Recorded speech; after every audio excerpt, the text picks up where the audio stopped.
Okay, good morning, everyone. Good morning, everyone, and thank you all for being here today. My name is John Hall, I'm the Deputy to the Commanding General of the Combined Arms Force Command League, and I'm here to introduce your guest speaker this morning. Mr. Bill Moore came from where many of you are at, have been. He started as an intern and progressed his way up through the ranks,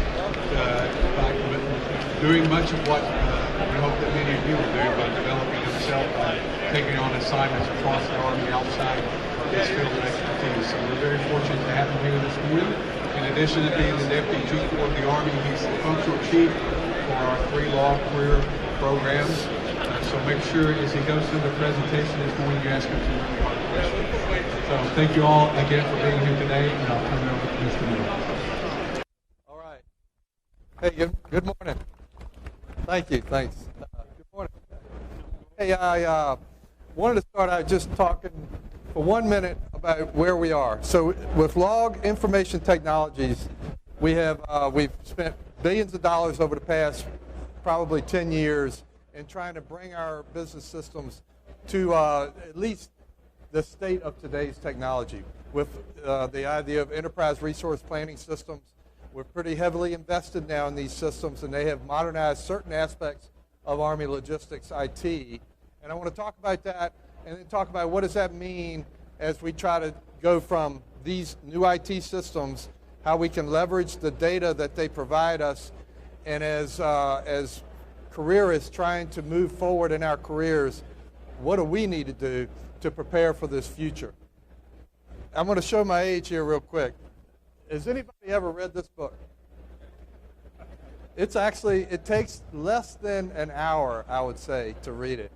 And it is a fun book to read, and I feel like it is exactly where we are. This was written in the 90s. A lot of us were kind of on our way up at the time. We were trying to understand the future. I mean, who moved our cheese? Our cheese is moving. I mean, if you listen to the Under this morning, he was talking about this renaissance that we are undergoing in our Army, and it is applied from the very top all the way down to the very tactical. And if you haven't changed yet in your organization, trust me, it's coming.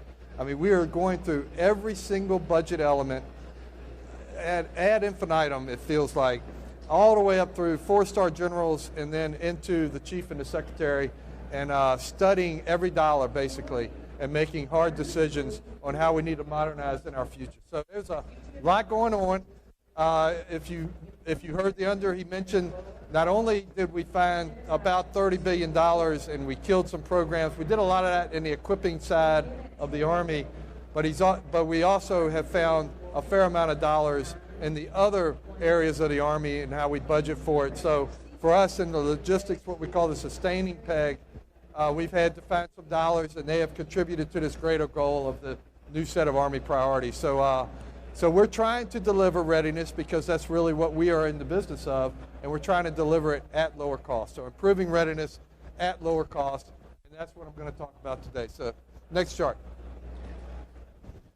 This quote, recently we published an enterprise data analytics strategy for the Army, and Secretary McCarthy actually sort of led that effort through our Office of Business Transformation. This quote is really where I want to be, and I'll read it to you real quick. The availability of enormous quantities of data in the Army, combined with tools for rapidly analyzing data on a massive scale, carries the potential to answer previously unanswerable questions or ask questions that today we don't even know that we should be asking. So if you're a related program that we have started, really under the Chief's personal guidance, is this thing called the Army Leader Dashboard. And in that, the intent is that we will see ourselves in just about every aspect of the Army, from personnel to logistics to readiness to where our combat units stand in terms of training. We are well on our way. We're down to, this process has been through a competitive OTA approach, and I won't get into the contracting and all that, but we're down to 2 vendors, 2 very good systems. And what it's done and why it relates here is that it's shined a light, a very visible light, on Army data. And because of that, and through this strategy that Secretary McCarthy has pushed, We've created an Army Analytics Board that's chaired by the Deputy GA, my counterpart in the GA to the Army, Dr. Dave Markowitz.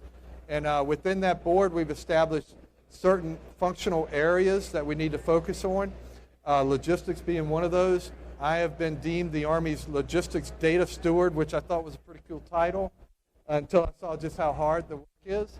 And we are now just entering into a campaign to clean up that data. And as we do, the intent is that we make better decisions based on big data, and we are able to see ourselves much better than we ever have before through this Army Leader dashboard.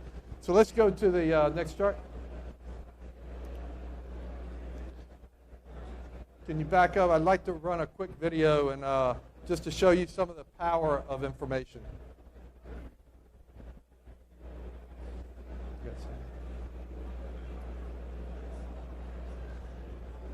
It's not a very good video without the sound, I can tell you that. I've tried that.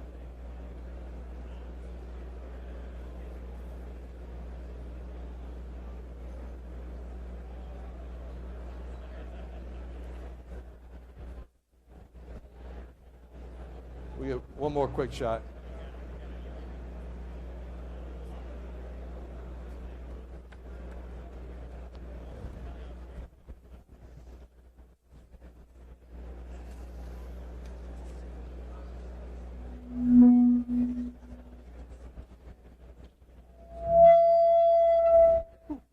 All right, let's just go past that.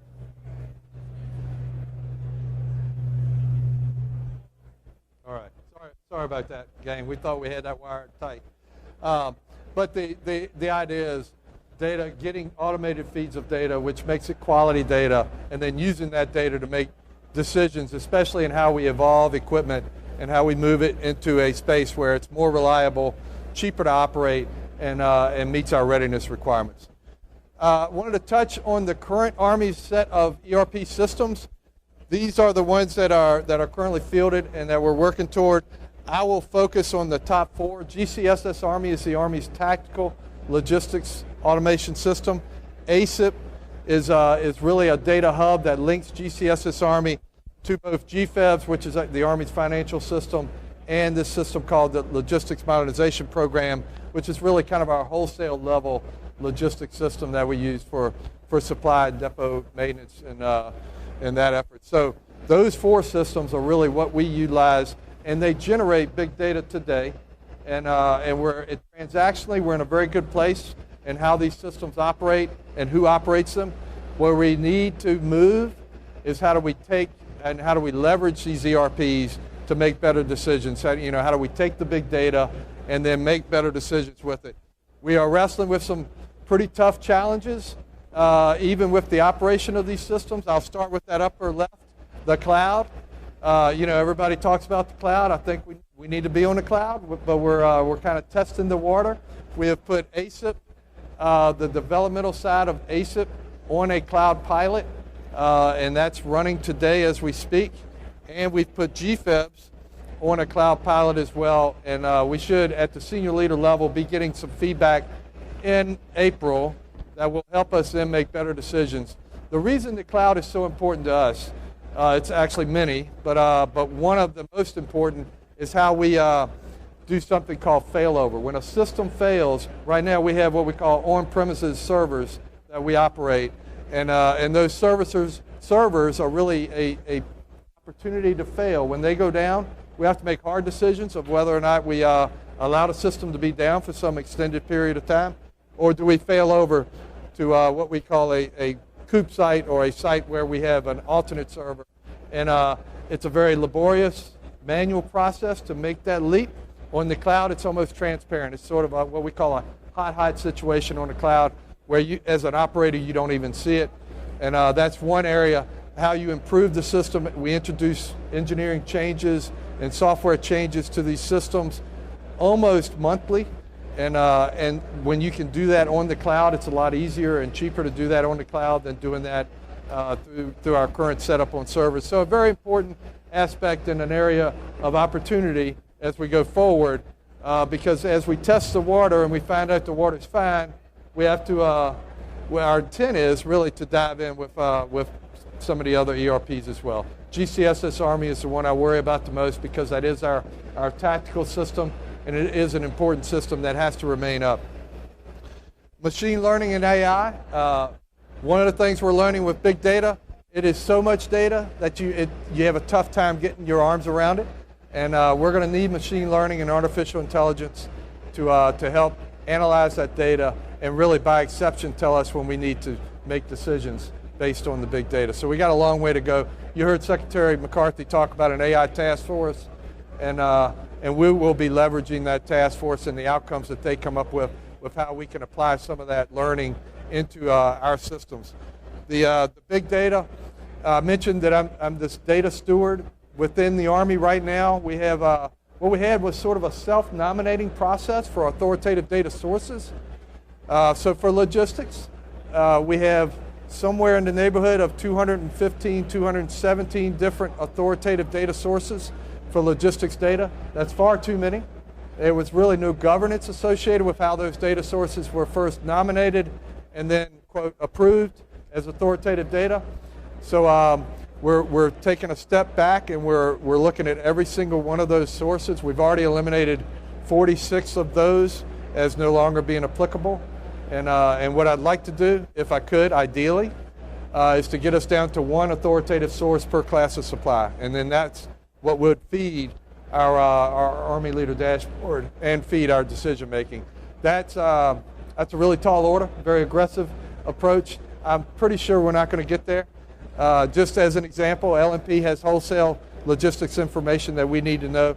G-Army has tactical logistics information. So if I get asked the question, which we have on several occasions by the chief, hey, how many tanks do we have and what is their status?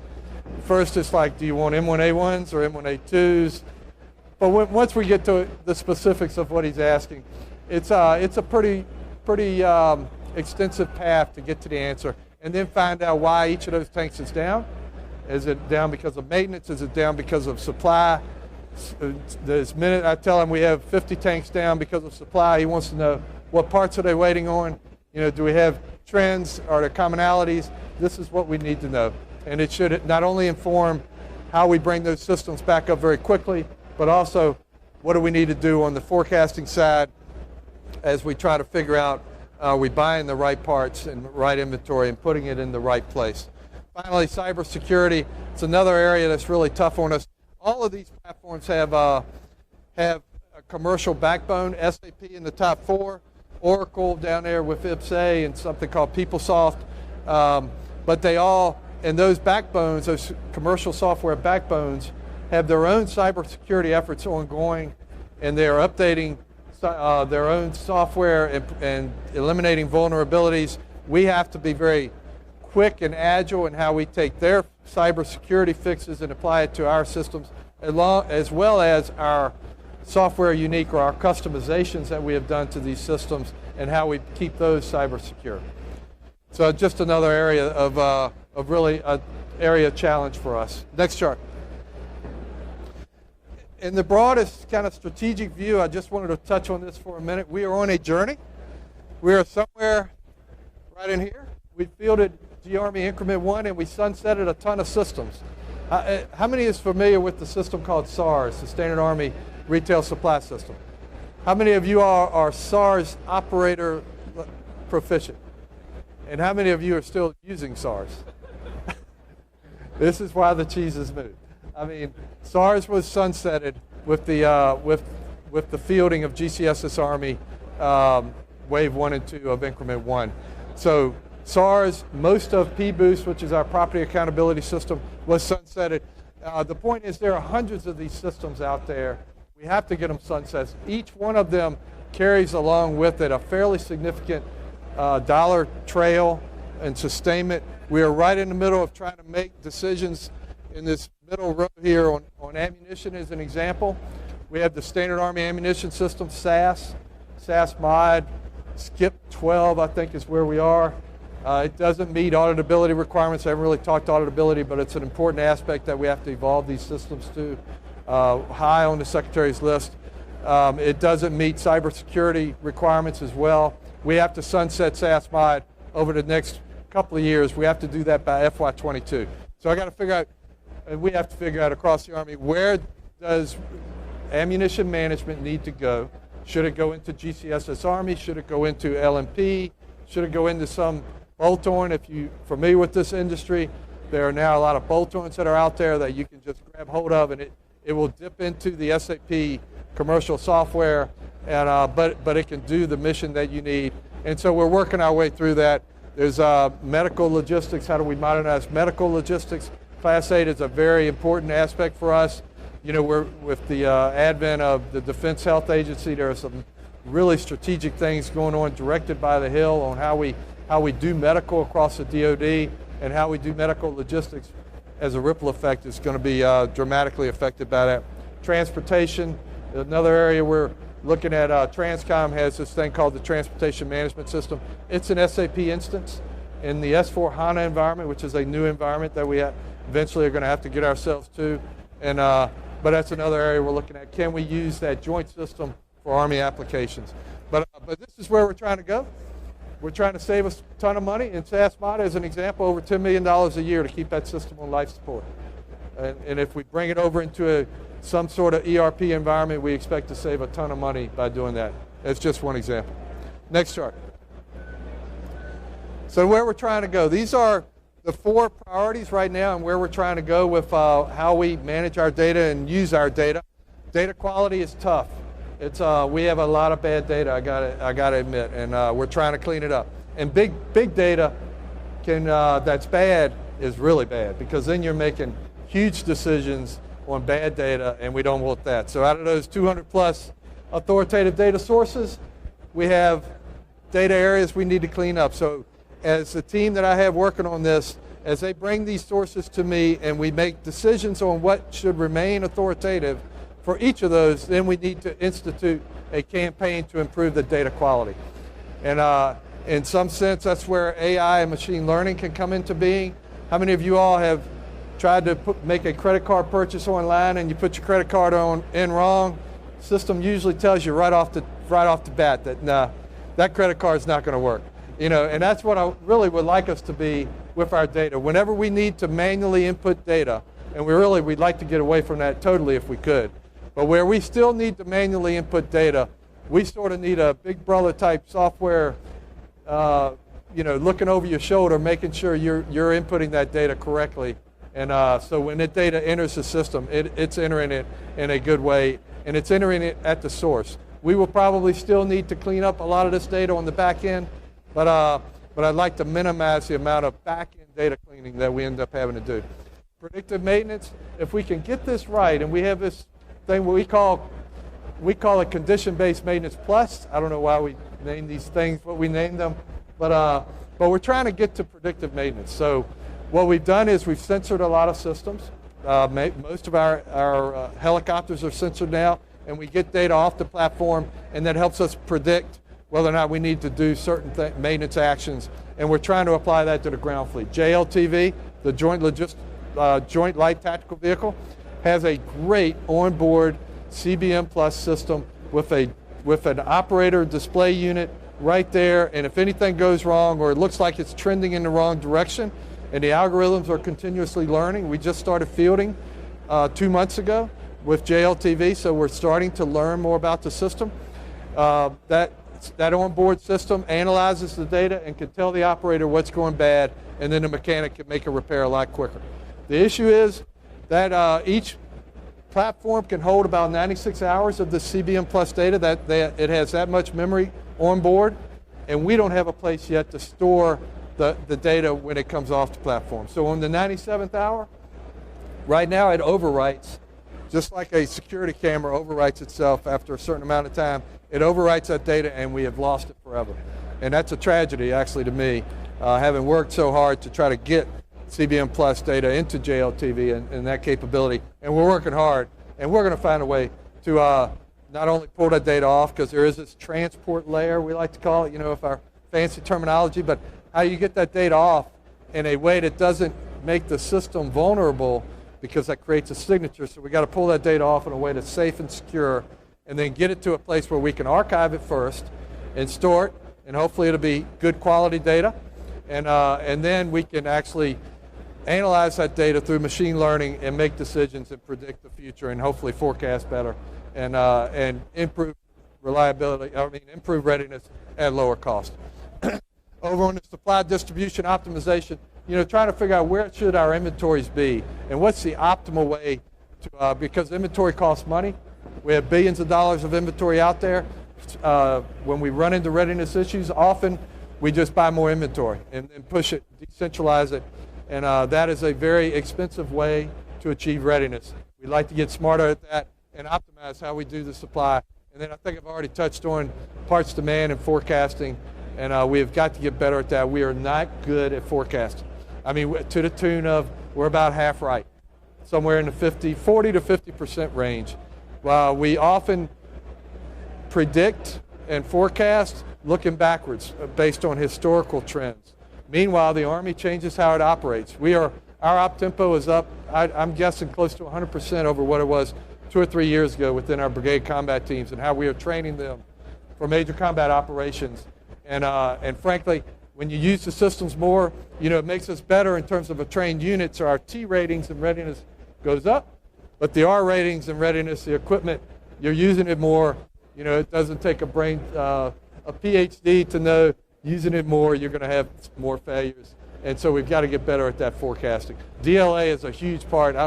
General Williams is roaming around here, but a lot of these parts are provided by the Defense Logistics Agency. They're actually a little better than we are in parts forecasting, but they have a lot of parts, a lot of little tiny parts that they provide.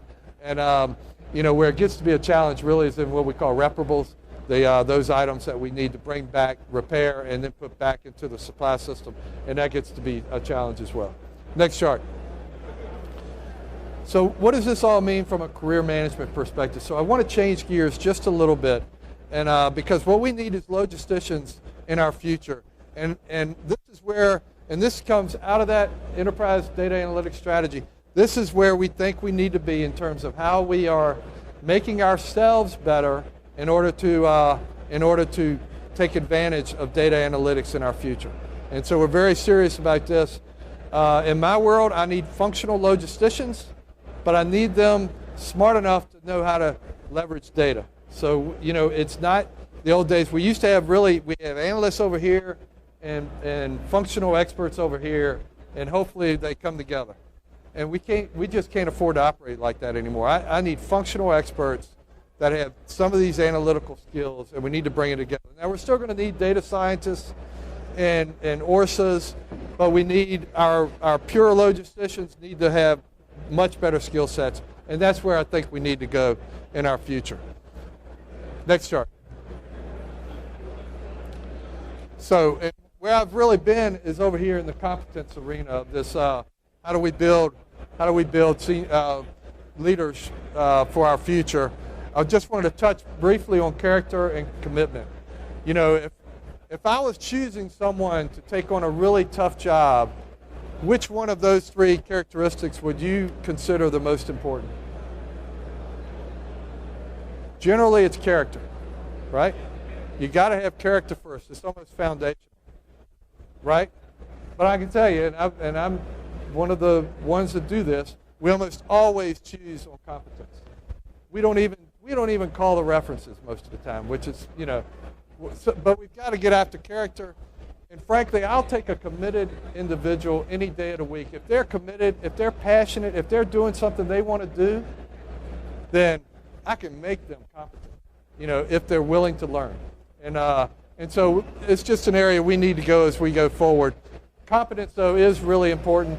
Some of these systems are really hard to learn, and we've got to get better at that. I'll give you 2 examples, 2 warrant officer examples, actually. I met a CW2 when I was at NTC. At National Training Center at Fort Irwin, California, was where we first fielded GCSS Army as a pilot. We gave it to the opposing force, the 11th ACR, and we used it in the field to help the opposing force equipment be sustained. And as part of that, we had to train up that entire regiment. Jay Santos was a CW2 at the time. He was their trainer. He had to learn the system. He's a great SARS operator, by the way. He saw the future. He learned the system. And after that, I actually dragged him to Fort Lee to get more deeply involved. We promoted him to CW3 along the way. He got to Fort Lee. He saw the writing on the wall, and with his own GI Bill, he went to Virginia State University, which is part of SAP's University Alliance, and bought himself through really months and months of training. And SAP, they call it a Turk 10 certification, but it's kind of SAP's way to certify expertise in SAP. And he did that on his own volition, but he came back so much smarter in how SAP works, and he's helped us really leverage that. He's now a GS-13. He retired as a CW3, and he's a GS-13 doing great things for the Army and in the logistics space. And he's looking now at, hey, what's next? And I had a conversation because I didn't want to use his name without his permission, but he's looking at, hey, what about this CPM Plus thing and predictive maintenance? What do I need to know as a rising careerist in order to be ready for this next wave? The cheese, again, is moving, and he's trying to keep up with it. The other guy is a guy by the name of Harold Whittington, another CASCOM employee, actually, but he's a GS-15. He was a warrant officer and got into this space, jumped in at the GS-13 level, and saw the same writing on the wall, went to that same program at VSU, and it frankly catapulted him from the GS-13 level. He blew through GS-14, which took me a few years to get through in my career, and he is now at the GS-15. It's really kind of leading the way in where we're trying to go with logistics information technologies into our future as the Deputy Director, the Enterprise Systems Director there. But another guy that saw the writing on the wall and then ran with it as he moved forward. So just, areas that you need to think through. I mean, you all know who's most important in your professional development. It's just go look in the mirror. I mean, you can blame us. I meant to mention Samantha Newman earlier. As the functional chief for the 3 log career programs, I have a team that is totally focused on creating opportunities for our careers. And we've got a lot of careers. We're somewhere around 16,000 white-collar employees of the Army between the 3 career programs, supply, maintenance, transportation, and another, 30 to 40,000, probably 40,000 wage grade level employees that are working in logistics wage grade jobs. So around 55,000 total in our workforce, 16,000. We're going to give you great opportunities to train, although we're always looking for more. Sam leads the way. She leads that team. And if you have an opportunity or you wish to have some training, I would say talk to her. Each of you all in your organizations have local career program managers. Use those folks. They are really usually on a volunteer basis, and they can help you see these opportunities. And I would say, run with it and think about your future. Next chart. So I talked about, I think, the training and education. I'm going to just jump through this real quick. Experience. The other area, don't do like I did. I started out as a CP-16 mechanical engineer working for the Army, and I stayed there from GS-5 to GS-13. And so I had experience just like that. And I hit GS-13 and I couldn't move. I had nowhere to go. I had like one GS-14 opportunity, and the guy would have to die before I could even compete for the job. And then if he did die and I competed for the job, I was likely not going to get it because my experience was like this. Very narrow, very deep, but very narrow. So I had to make the leap as a GS-13, and I did it through the experience realm. I jumped from where I was to the Pentagon and was really able to quickly broaden. And a year later, after wallowing at the GS-13 level for about 6 years, I was able to get promoted as a GS-14. So, if you feel like you're stuck, first thing you ought to do is, I think, lateral into a different opportunity. But I did want to mention on the experience of others. The current generation that we're dealing with, and I'm not even sure what we call this latest generation, although I've got 2 teenagers. But they get a lot of criticism for what they do and don't do, and they're just like we were when we were teenagers. But I tell you what, you could call them the do-it-yourself generation, because whenever they want to do something, they will yank it up on YouTube and they will do it.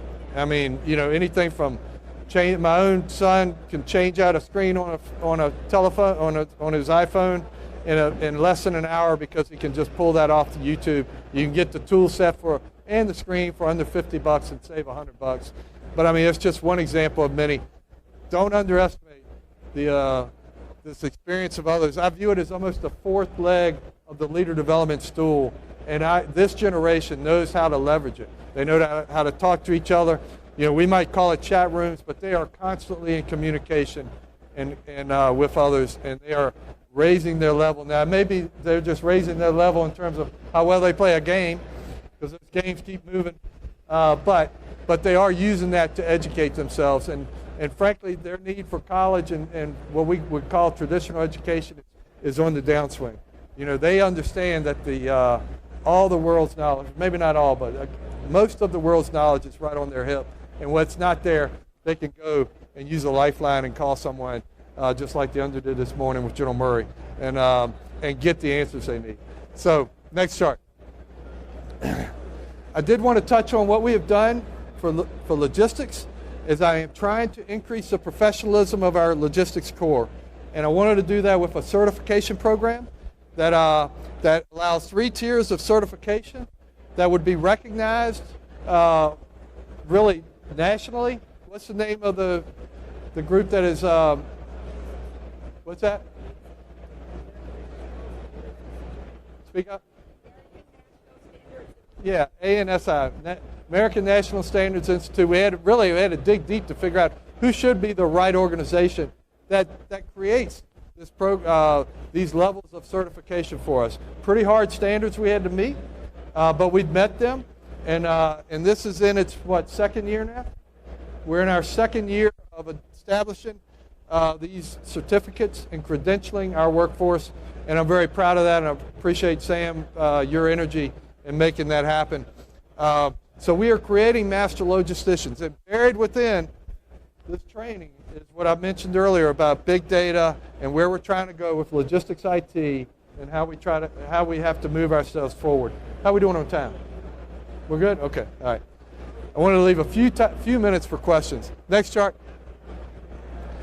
All right, so this is my wrap-up chart, but I really want to take some questions because I've been rattling really quickly up here, and we are working hard to improve our data sources and the quality of those data sources.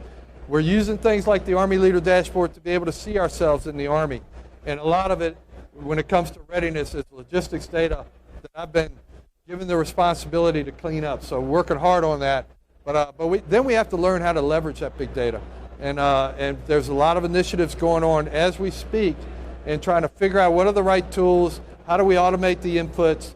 How do we get these tools that help us reach that improving readiness at lower cost goal that we have? And then where's the talent and where do we need to go as a talented workforce in achieving some of these objectives? We are building our own logistics data analytics plan. I was a little nervous about this and kind of frankly on the fence. I don't want to build a plan that's just going to collect dust, but I want to build a plan that we can then execute. And I have a boss, General Andre Pagui, who is like, hey, I want to see outcomes. And then he's got a boss, sort of, General Gus Perna, who is our 4-star in the Army senior logistician, who's all over us about getting this work done. And I think we are going to need this data analytics plan in order to guide ourselves through it as we achieve these outcomes. I need Army experts in this space. And so I'm asking you all and the folks out there in live stream land to take a look at your own skill sets, find those gap areas in this space and find some training opportunities through this organization that Sam owns, the Civilian Logistics Career Management Office, ClickMo. I think you could probably Google it and reach out to Sam Newman and her folks. And, it's like, see the future, read the book, Who Moved My Cheese, see where the future's going, be the one that sees it and grabs hold of it. We're going to try to run a second video, hopefully. We got audio. You think we got it?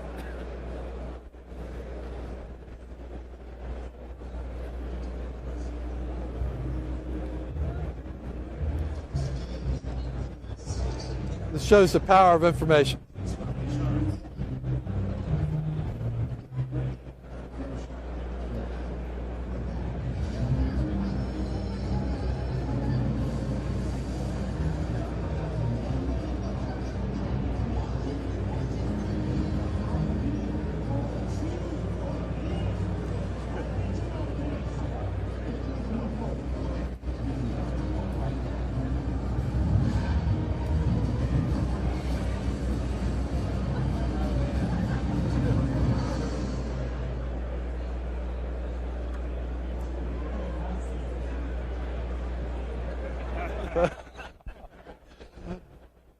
See what a little bit of information can do for you? Oh, man. But anyway, no, it's a real honor for me to be able to talk to you all. And I love that. I don't know how much time we have. 5 minutes? But okay. Okay, good. Any questions? Yes, ma'am.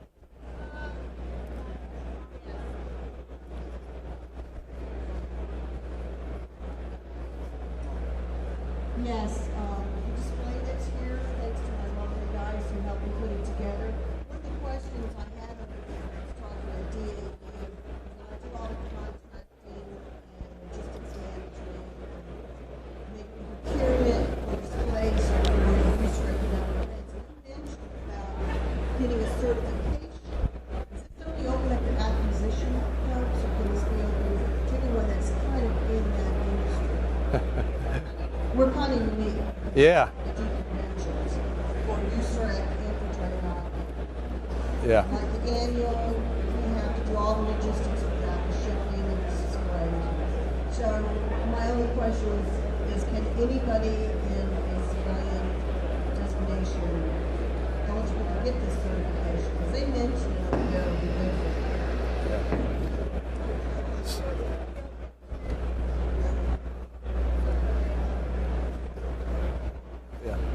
Now, let me take it.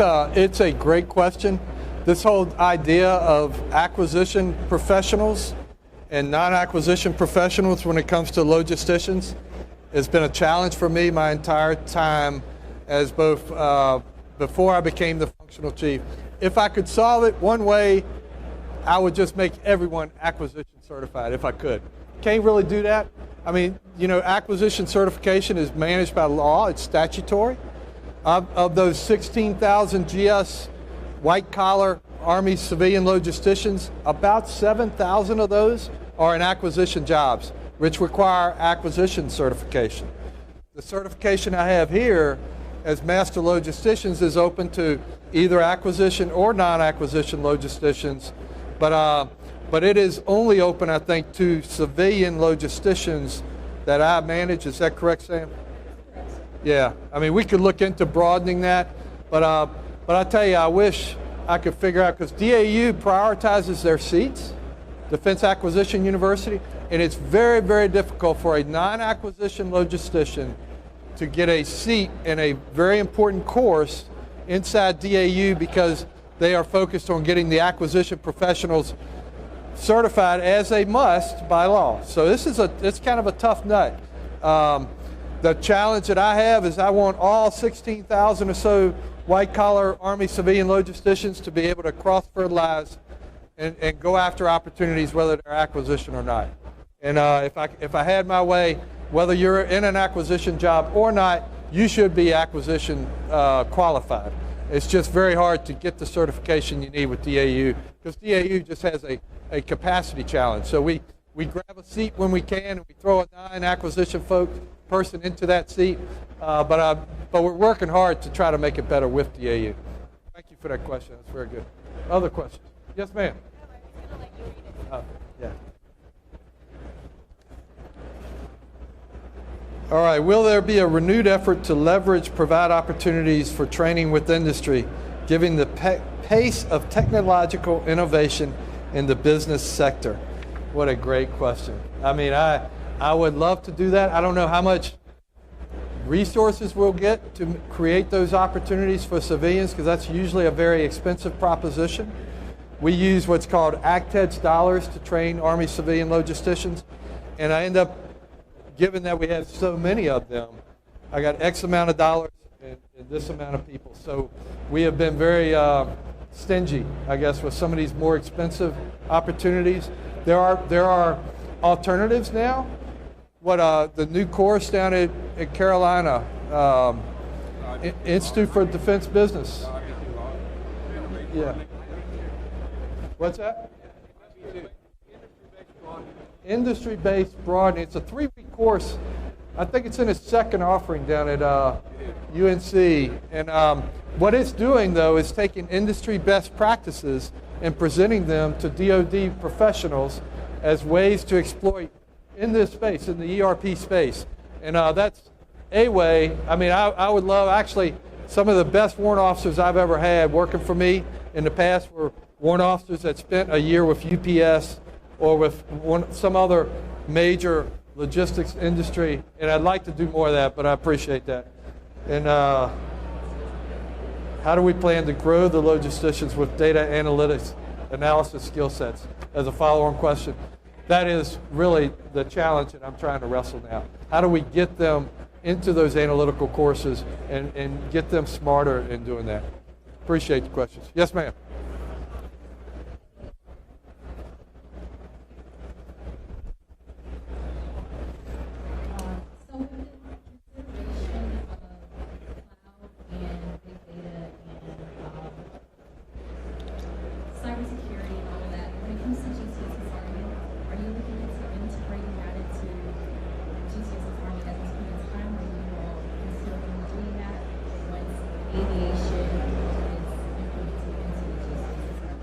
We are, hopefully everybody could hear that, but I'd love to do it all right now.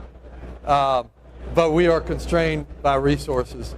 And frankly, it's bigger than resources because we fielded a system, and I'll be in a session with the Vice this afternoon talking about GCSS Army and what do we need to do to modify it to meet certain needs of the units led by FORSCOM, and hopefully General Richardson isn't in the audience here, but she's been on us pretty hard about some things that G Army needs to be able to do. This is on top. We're right in the middle of GCSS Army Increment 2.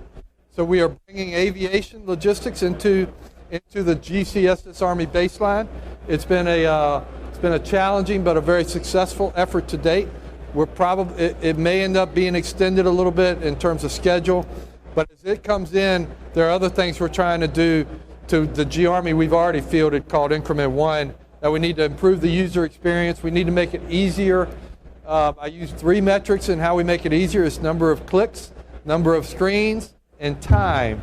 For any particular task, you'd be amazed at, and we've even had, I had a false start, because at first it was like, hey, I want to reduce the number of clicks and the number of screens, and the PM brought me a solution to a particular task that required fewer clicks and fewer screens, and guess what? It took double the time. It was like, no, this is all about compressing the time. So we had to add that 3rd metric. But anyway, this all has to move forward. I wish we could do it in a more revolutionary way and just kind of dump it, but we can't. It's going to be incremental as we continue to move forward with adding capabilities within the ERP construct. And like I said, it may be bolt-ons, it may not be SAP pure type capability, but we'll see how that plays out. Other questions?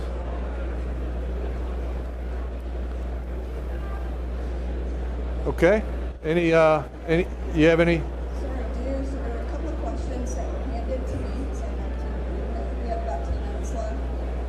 It has been rumored that SAP platform will undergo extensive changes. How will those changes affect the overall logistics mission, and how will it be efficiently and maintained moving forward? So if you look at that, if you recall that one chart, I sort of flashed it up there. It was sort of our strategic picture. It had the Starship Enterprise. We call that our enterprise chart. But we're trying to get to this future ERPs. Well, as you would suspect, all the ERP providers like SAP or Oracle, they're evolving their systems as well. Our 4 logistics SAP-based systems are all based on the ECC version of SAP. That probably doesn't make any sense. Didn't make any sense to me either at first. But they are modernizing to what they call the S/4HANA construct, which is sort of their newest and best model, and it allows for in-memory analysis and storage, and it's just a better, faster, maybe not cheaper version of SAP. And we've got to figure out how do we modernize our systems, which are highly customized, by the way, and move to that future as these commercial systems that are our base, that are kind of our foundation as they move forward as well. Cherie Smith, the PEO for Enterprise Information Systems, likes to call it the postmodern ERP strategy. Sometimes I'm still trying to get my head around what that means, but we got to figure out our future.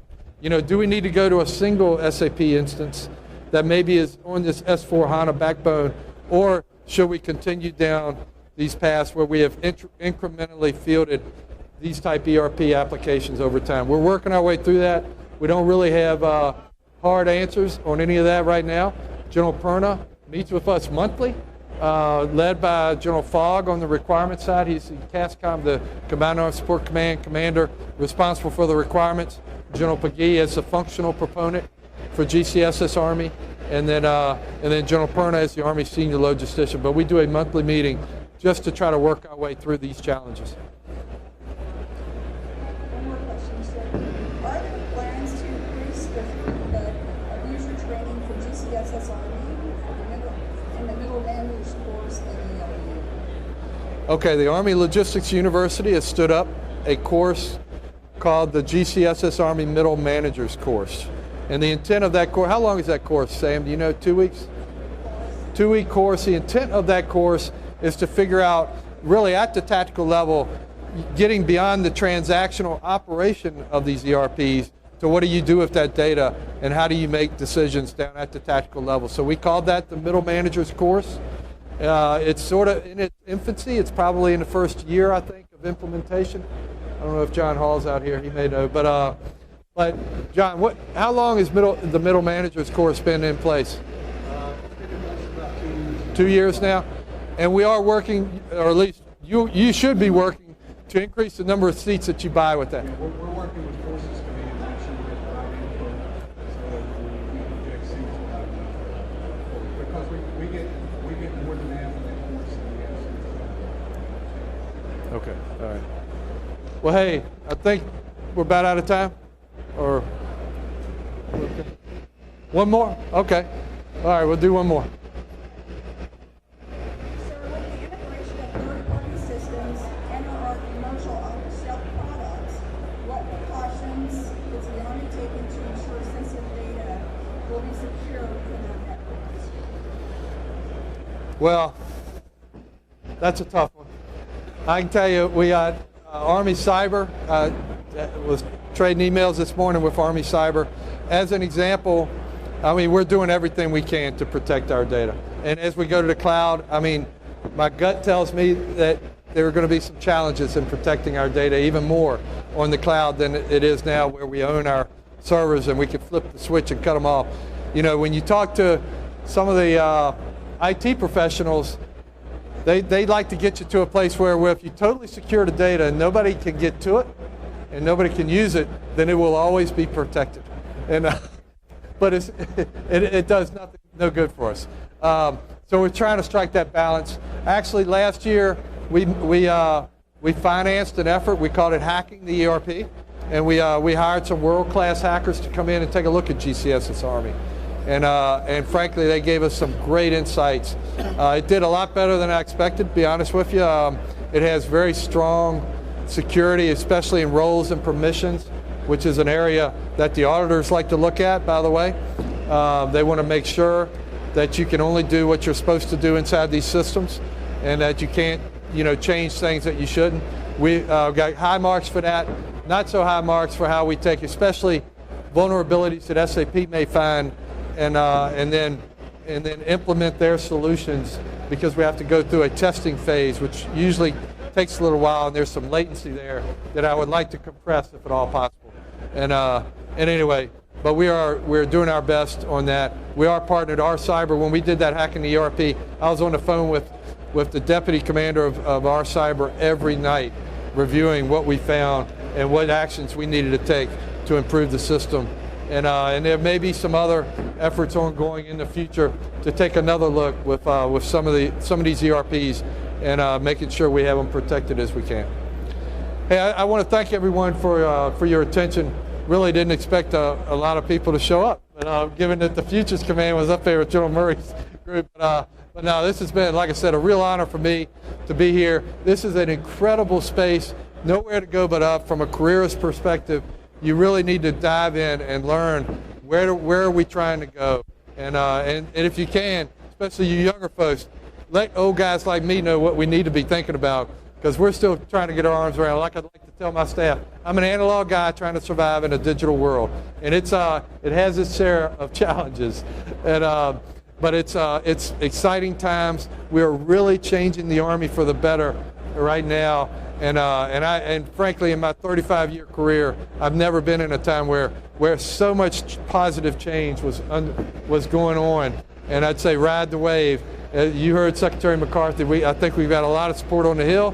And so everybody's kind of working together. They don't work together very often on the Hill, but I can tell you it seems like everybody's pulling the rope in the same direction. And we'll see how the posture hearings this week go with the Secretary and the Chief. That should tell us something, because this budget drop that the talked about this morning is really our first.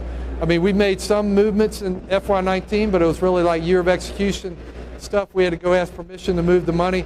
This is our first budget where we are literally dramatically changing the Army and achieving the Secretary's Army's renaissance. So it's going to be interesting to see. I would stay tuned in on how the Hill reacts to the budget and where we end up come fall. Hopefully we'll get a budget come fall. But thank you all for your attention, and y'all have a great conference. I did want to thank AUSA. General Ham has really re-energized AUSA, and they have been awesome in bringing together Department of Army civilian and military professionals with industry and with the press. I mean, today was the first time I can remember having press actually on a panel. And we do these breakfasts at AUSA. It is a wonderful experience when we can get all three together in a room and we can talk about, and generally our Army senior leaders will whisper a little things at some of these AUSA breakfasts of where we are about to announce major changes. So it's a way to get in front. I just want to thank General Ham. General McQuistion was one of his senior leaders that helped me get this put on, as well as the other career program sessions later today and tomorrow. And I wanted to thank her personally as well. AUSA is a great organization, and thank you for giving us the opportunity. With that, thank you all. Have a great conference.